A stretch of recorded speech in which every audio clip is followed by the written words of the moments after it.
Anong ganap sa mundo ng showbiz? Napatawa si Kay Abad matapos siyang tila ipahamak ng Facebook translation feature. Ang simpleng Cebuana caption niyang, "After workout, palanay gamay og tambok."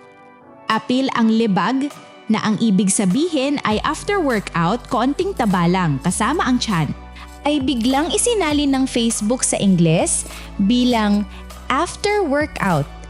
Let's lose weight a bit. Sex is involved.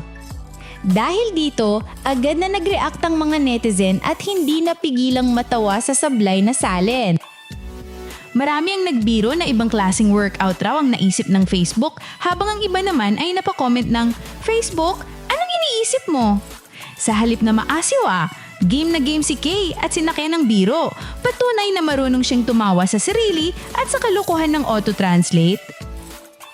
Ang tanong, kung ganyan kadalas magkamali ang auto-translation, dapat ba tayong mas mag-ingat sa pagre-rely sa social media translations? O bahagi na lang talaga ito ng aliw at kalukuhan sa online life?